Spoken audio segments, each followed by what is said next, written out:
The following program is to provide entertainment and information. It is not considered to be any legal or investment advice.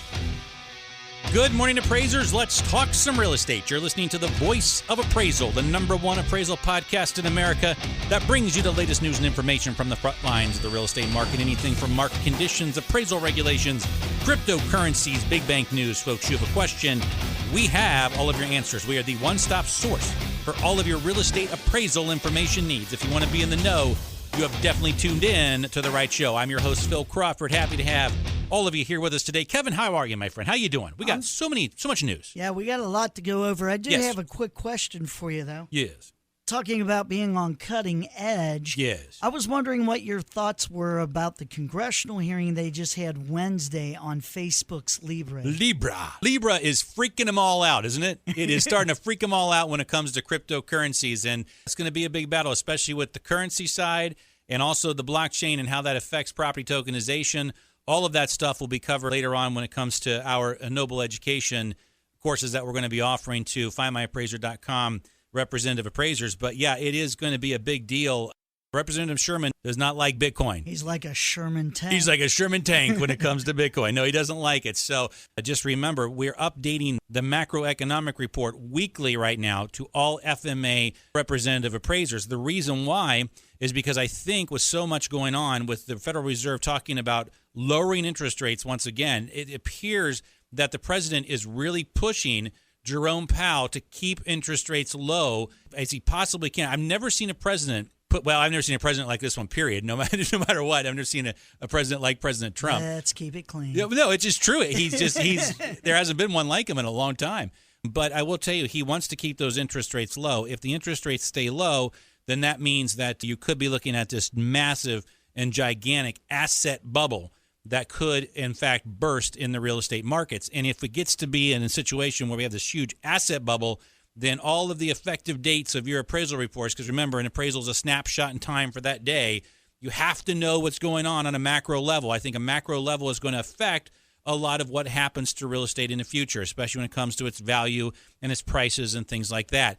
This younger generation is not as powerful as an economic engine as the baby boomers were and the Gen Xers were. These guys are broke. They don't have a lot of money.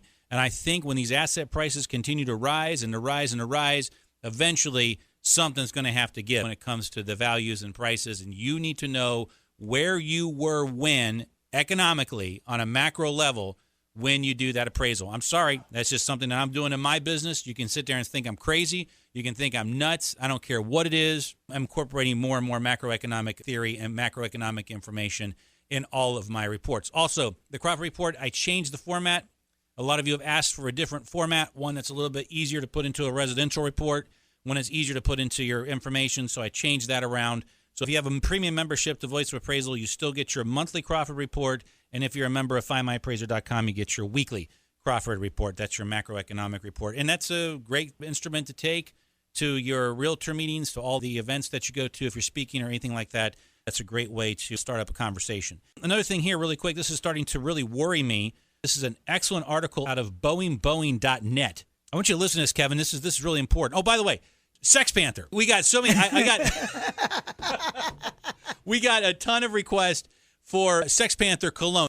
You can buy Sex Panther cologne. I had so mmany appraisers send me emails this last week saying, going on an inspection and making sure I put my Sex Panther on this week. But VAT19, it's VAT19, does sell Sex Panther cologne. That's VAT19. Now, VAT19 actually... Oh, there it is, Kevin. Do it again. One more Sex Panther, Kevin. One more. Okay, there it is right there. Sex Panther AVMs. But VAT19, pretty decent operation there. So if you do want to get some Sex Panther cologne for your next real estate appraisal, go to VAT19 and get some. We are not paid by VAT19 or get any compensation of the Sex Panther cologne. This portion of Voice of Appraiser is sponsored by... It's not bad. It's not sad. I can just imagine. Can you imagine like the next Appraiser Fest? You've got all of these no sausage signs and everybody shows up wearing Sex Panther cologne.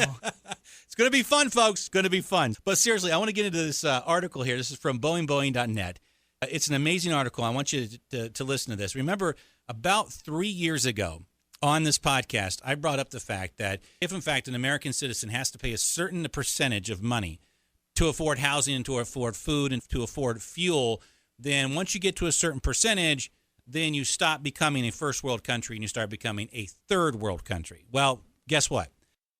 There was a recent study from the United Way. Americans too poor to survive, whether they are working or not. This is incredible. A new study from the United Way claims that 43% of American households are in a status called asset limited, income constrained, employed, also known as A.L.I.C.E, which denotes employed people who can't afford housing, food, child care, health care, transportation, and a cell phone, the basics of modern living. Umar Hague connects this idea of America as the world's first poor-rich country, a country that is awash in wealth, yet so unequal that nearly half of its residents sink deeper and deeper into debt every single month, and most Americans die in debt. As Hague says, and Hague did the survey and did the analysis, if you work hard all of your life and die with no assets, no savings, and debt, that's not employment, it's serfdom. America's formal middle class have now hit the limits of their ability to survive with stagnant wages by taking on debt secured by their meager assets, a family home, pensions, and so on. Now Americans are both kinds of poor, asset poor and wage poor. Americans aren't poor because they don't work hard enough. They're poor no matter how hard they work.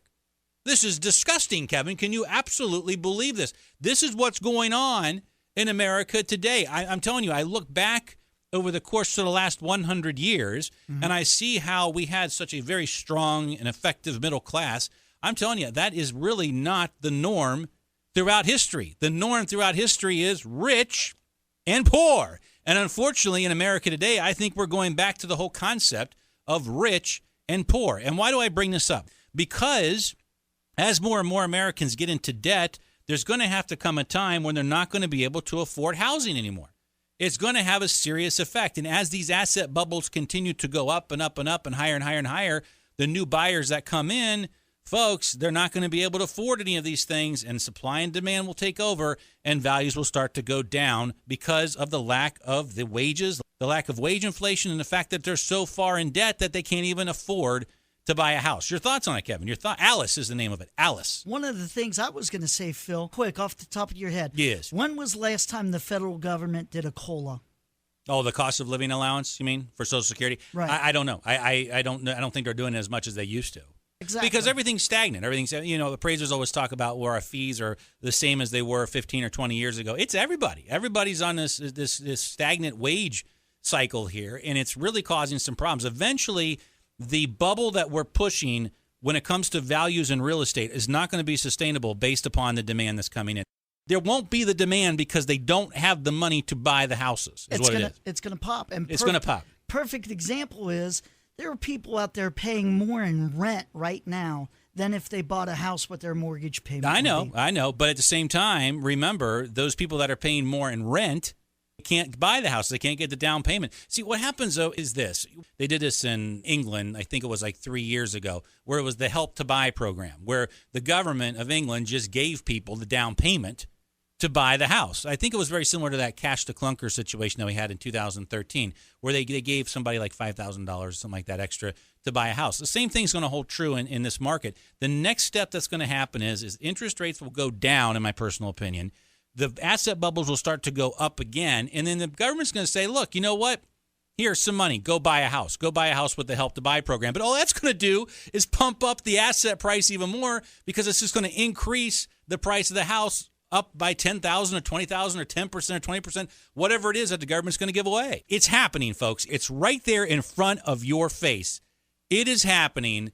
The president, which he is a different kind of president, like him or hate him, I'm third party when it comes to my politics. Like him or hate him, he is a different kind of a president, and I've never seen a president push around a Fed chief like he has pushed around Jerome Powell, especially to keep these interest rates lower. I've never seen it before. I've never seen anything like that, and as it appears that Jerome Powell is going to start keeping the interest rates lower and start to drive the federal funds rate down, this will have an effect on a 10-year Treasury note. One other thing to it, it's very, very important. All of you need to realize this right now.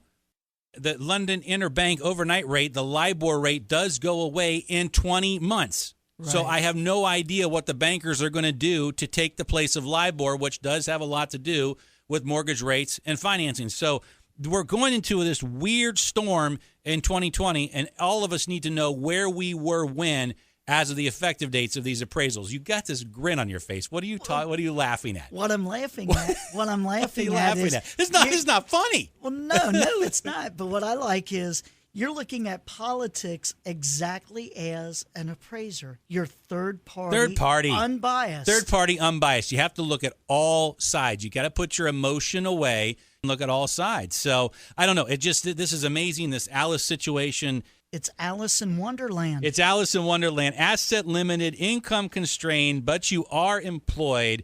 You are in a position of Alice. And we are basically appraising an Alice in Wonderland right now. And I think it's a very important time to make sure you keep notes of all of these things going on. All right. Are you ready for it? We got to get into North Dakota. Something happened in North Dakota. A lot of stuff.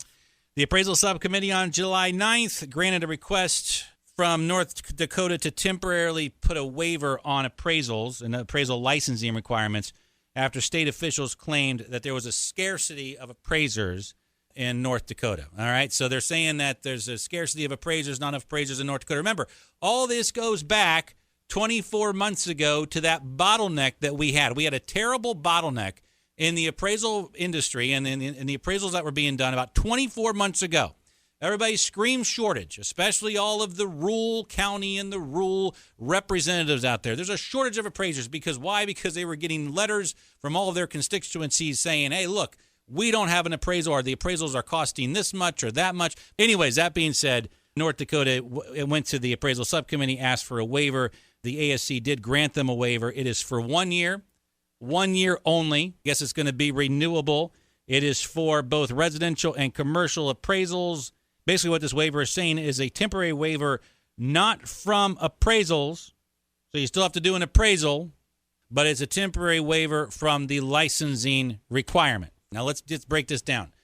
It's not a temporary waiver from an appraisal. So this is not like Fannie Mae's pissing in the wind.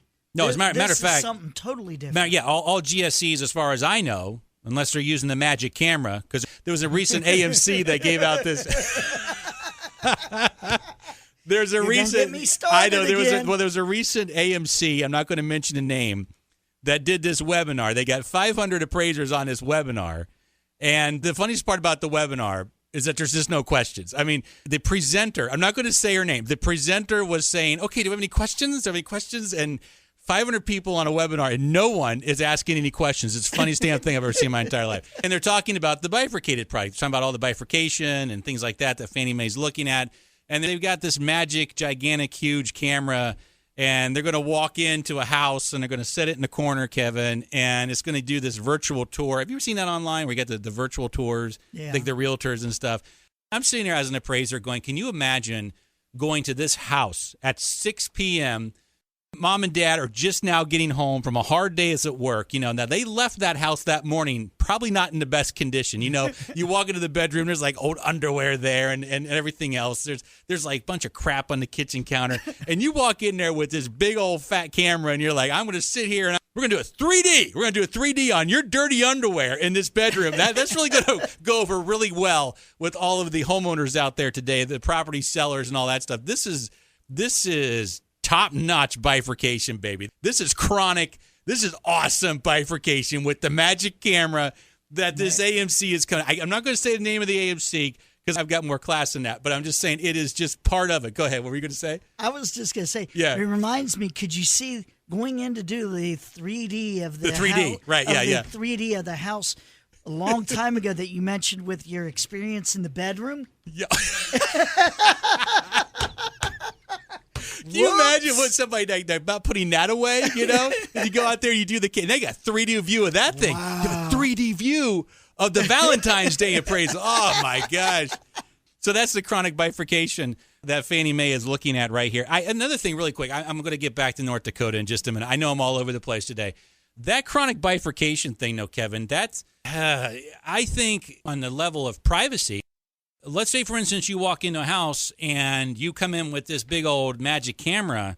You've got privacy concerns here. I mean, right. you got some serious privacy concerns, and I think this AMC better come up with some sort of privacy policy. I'm giving them some free advice right now.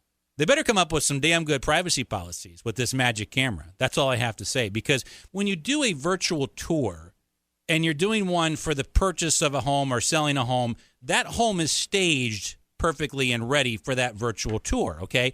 The personal stuff is gone. You don't have to deal with it.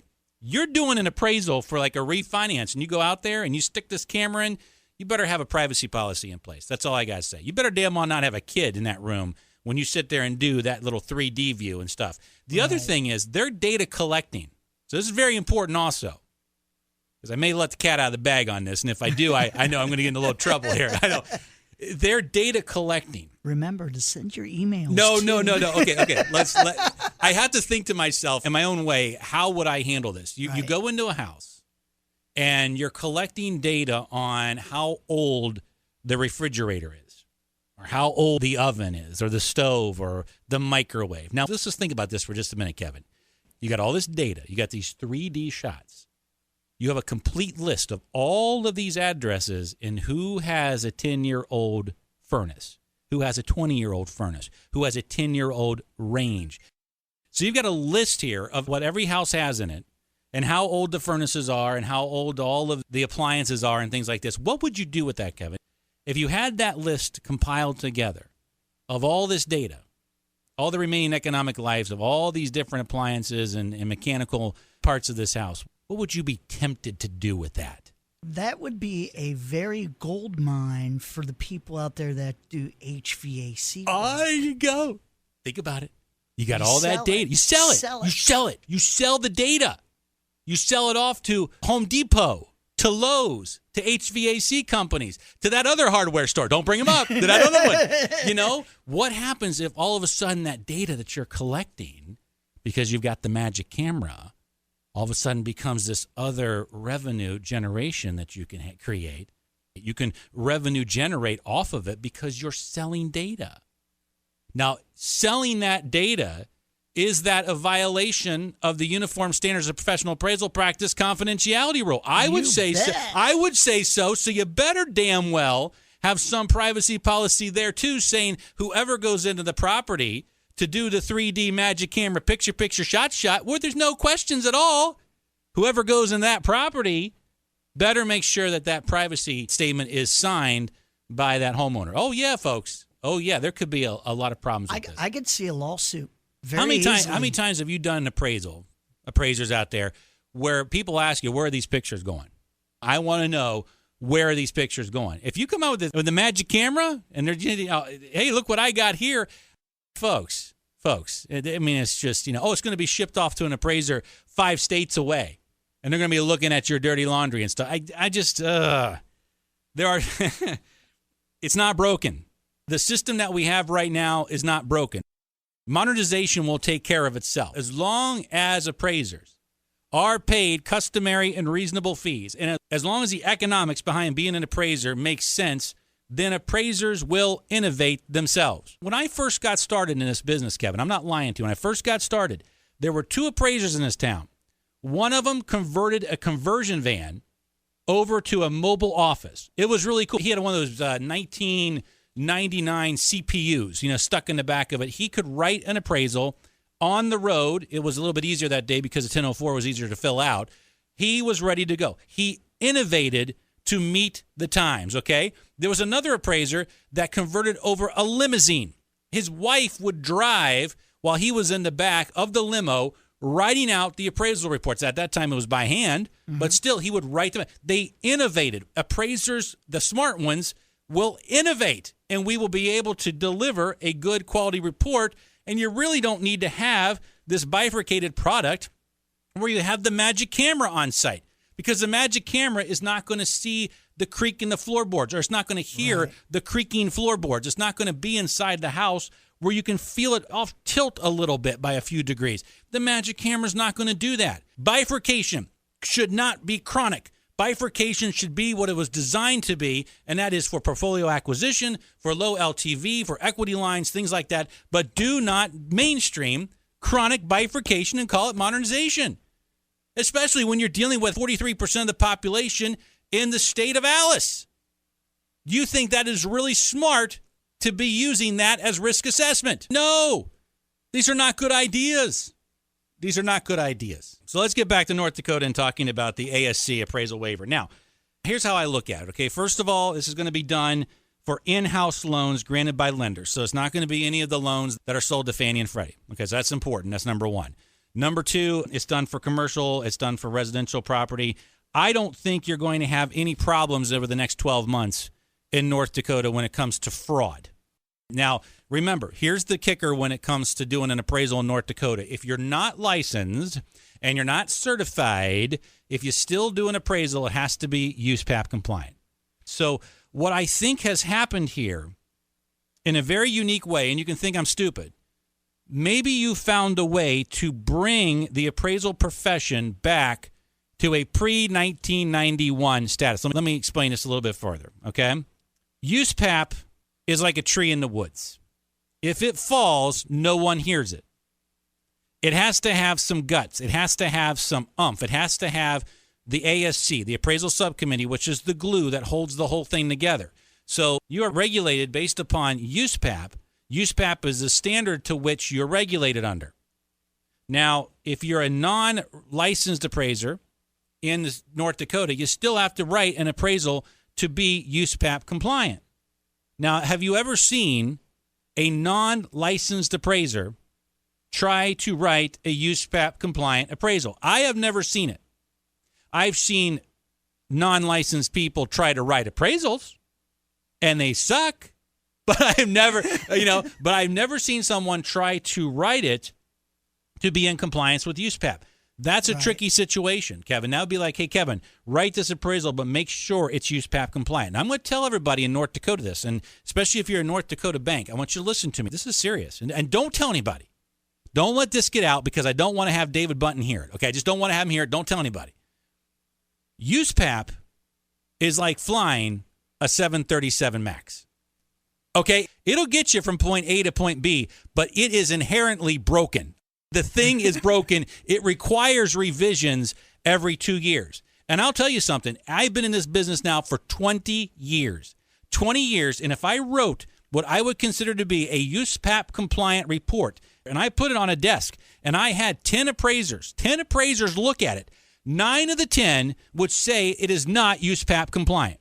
One would say it's good enough, but the other 9 would say it's not UsePAP compliant. And of those 9, 5 of them would demand that I would be shipped off to Leavenworth doing hard time and passed around like a pack of cigarettes. That's how serious this stuff gets. And if you are a non-appraiser and you're going to be tackling UsePAP compliancy, damn, all I got to say is good luck because it's not going to be as easy as you think. Even when you write that report and you're like, okay, it complies with UsePAP, it's okay. Wait until that loan goes into default. Wait until the lawsuit happens. Because if that happens, you're going to be in big trouble. There's something else here, too. This is really important as well. There's no one to turn in here. Under this situation, if you have a non-licensed or non-certified appraiser performing an appraisal under UsePAP compliance, there's nobody to turn them into. Now, is that a good thing or is that a bad thing? Now, what have we heard about appraisal in the last, maybe year or 2 years? What's the one thing we cannot stand? What appraisers call our frivolous, ridiculous complaints. The way that our system is set up now, we have almost an abusive process where we have honest appraisers being reported for telling the honest truth in their reports, to give an honest opinion of value in their reports. We have them reported, and we have the pushers and the juicers and the prostitutes out there getting away with stuff because no one ever reports the pusher. They only report the appraiser that doesn't, quote, unquote, hit the value. And what's going on is you've got a lot of appraisers out there being turned into state agencies and state boards because they didn't, quote, unquote, hit the value. Now, under the current regulations and guidelines that are set up, the state has got to open up an investigation on that appraiser. So you've got a sort of a broken system here where you have to have regulatory reform. In this scenario, in North Dakota, a non-licensed appraiser can go out and perform a UsePAP compliant appraisal report, but not have to deal with the fear of a moronic homeowner or a pissed off real estate agent reporting you to the state because you didn't come in at value. It actually gives them more freedom when it comes to the overall opinion of market value, in my personal opinion. It takes away the concept or the idea of a quote unquote frivolous complaint. My question is, yes, an unlicensed person in North Dakota doing a appraisal that's UsePAP compliant. Right. How do they know that's UsePAP compliant? That's a great question. How do they know it? Because they better hire an appraiser to do a standard 3 UsePAP review on the report to make sure it's UsePAP compliant. Listen, guys, be careful what you wish for, because you just might get it. And I know a lot of attorneys out there that will look at some of these reports and some of this paper, especially if it goes into default. They're chomping at the bit. You get a forensic appraiser in there, they'll trash it. They'll tear that thing apart. Let's say 12 months goes by, more and more states say, hey, look, you know what? It's working in North Dakota. There's no fraud up in North Dakota. It's working just fine. We want to do it too. So let's say it spreads throughout all the different states. It spreads like wildfire, where more and more states want waivers and waivers and waivers. But as long as the waiver is granted with the idea and concept that you still have to have a UsePAP compliant report, well, guess what? What's going to be the most important thing for that non-licensed and non-certified appraiser? It's going to be your education. It's going to be your credentialing, and it's going to be your designation. That's going to be the most important thing. What was the most important thing to an appraiser before 1991? Your education, your credentialing, and your designation. That gave you credibility. How will the non-certified appraiser doing UsePAP compliant reports have credibility? They'll have it through their education and through their designations. So do you see how, in a way, this is taking where we are today, the components that we have, and putting it back to a pre-FIREA world? So now an appraiser can, at any particular point in time, choose to be licensed. Now, this is in North Dakota. It could change, right? It could choose to be licensed and certified by the state, or they can say, you know what, I'll still do things under UsePAP compliancy, but I don't think I'm going to go with the state license, the state certification. I think I'm just going to be able to have my credential. And if that's good enough for some bank out there that carries portfolio paper and says that's the way it is, I think that's the way it'll go. I really do. I firmly believe that at the end of the day, this could be a positive for those people that don't like the way that the current regulatory system is set up. Because I don't like the way it's set up. I don't like 55 different jurisdictions going in 55 different directions on a set of standards that changes 2 years. And basically, each one's open to interpretation. One board will say this, one board will say that. Everybody's sitting there going, what's going on? Hey, the bottom line is I don't have to answer to any of those boards. I just have to answer to my UsePAP compliancy. And people say, well, how do I do that? How do you answer that? That's called the form of a lawsuit. Someone sues you. That's how that works. So in a way, I'm not too concerned about what's going to happen in North Dakota. If it starts to make its way throughout the states and things like that, and more people say, but you still have to be UsePAP. See, the foundation is still relevant at this particular point in time, even under the appraisal waiver process, because it still has to be UsePAP compliant. So that's where I'm coming from. If they would have come out and said, no, it doesn't have to be UsePAP, you can use whatever set of standards you want, well, then I'd have a problem with it maybe. Maybe there'd be an issue with it. At the same time, the non-certified appraiser has the option to do an appraisal under UsePAP compliance or not. And the only reason it's got to do it under UsePAP compliance is if it's an FRT, if it's a federally related transaction. It actually opens up a whole other different avenue of licensing, or I should say designations, that appraisers can carry. What if you got on the witness stand today and you said, Mr. Crawford, what are your credentials? Well, this is my education. This is what I've done. And for a period of this period to this period, I was a certified general appraiser in Ohio. I was a residential appraiser in this. Then while I was a certified residential or a certified general, I increased my education and got this particular designation. And once I got this designation, then I went ahead and decided not to carry the certified residential or certified general at the state level. I felt it to be more applicable.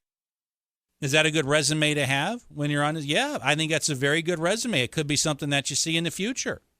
So as far as the non-appraiser is concerned, the non-licensed appraiser is concerned, this just basically could lead to the path where you have more and more people who are more comfortable with their designations than they are with their licenses and their certifications.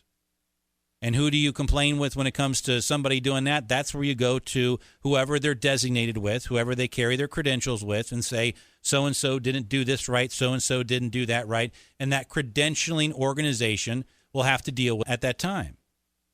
And the credentials will be based upon what kind of education. What did it take to get this credential? There's the American Society of Appraisers. What did it take to get your ASA? There's the other one. It's that group out of Chicago, but I can't think of their name because it comes so damn irrelevant lately. It's that big group. They used to be like the big group, but it's out of Chicago, and I don't know. And unfortunately, they haven't done anything for the residential appraiser in a long time, so I forgot their name. They're irrelevant. But the point being is that may be the path that a lot of us go down. And that's how I can see a lot of this coming into play. But to see that non-licensed or non-certified appraiser try to fly the 737 MAX, known as the Uniform Standard of Professional Appraisal Practice, an inherently broken machine, getting it from point A to point B without a disaster, I don't see that taking place. I was going to say, I can see it going straight into the mountain. Unfortunately, I see it coming. I don't know. North Dakota bankers, can I bring it up? Should I bring it? Here, I'll give it to me. Give me the list. Give me the list. Let me get a list here. I'm just going to say it. I'm not going to say names, okay? I'm not going to say names. But after the crash, four banks in North Dakota, you guys took TARP money. You took the Troubled Asset Recovery Program TARP money. It took about $30 million. Now, that's not a lot. I know that. Fannie Mae took $119 billion worth of TARP money. Freddie Mac took $71 billion. AIG took $67 billion. They've all paid it back, by the way, except for GM. Except for General Motors, took $50 billion.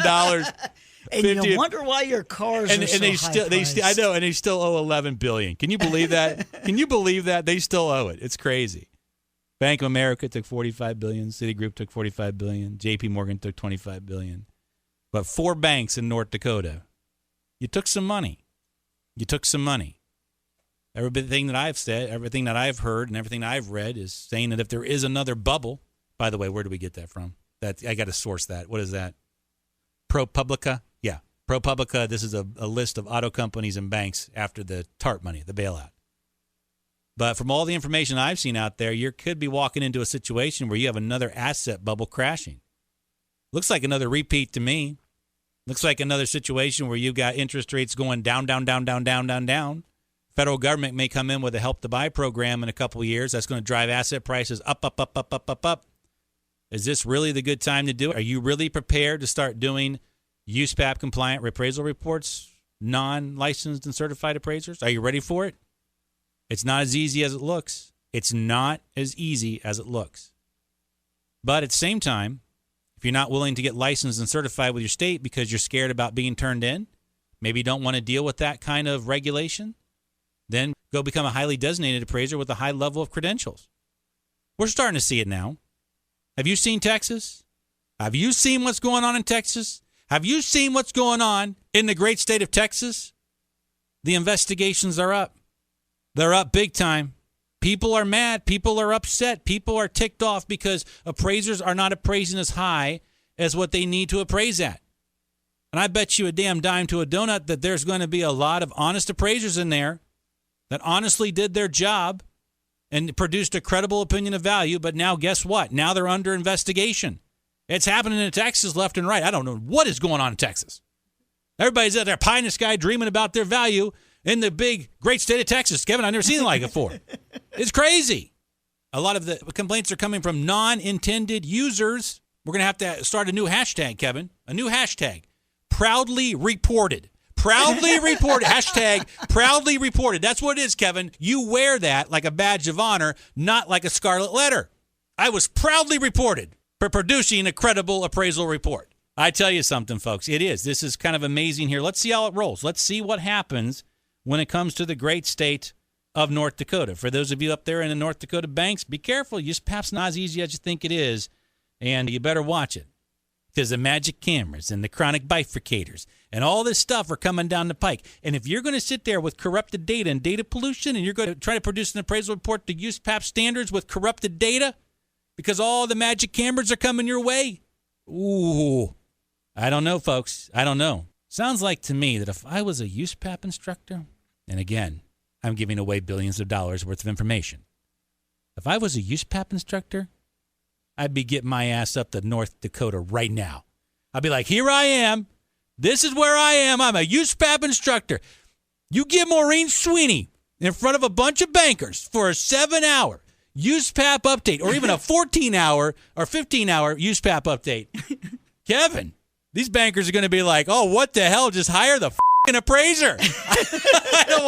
I don't want to do this. Their heads would explode. They're going to be in the corner. And they're going to be in the fetal position with they're stuck on their thumbs going, I can't take it. They're going to be bifurcating. They're going to be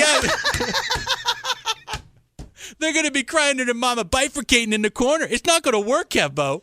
It's not going to work. Folks, this is the insanity that we have to deal with on a regular basis. But hey, look, if it starts to flow to other states, that's where the designations will start to rise again.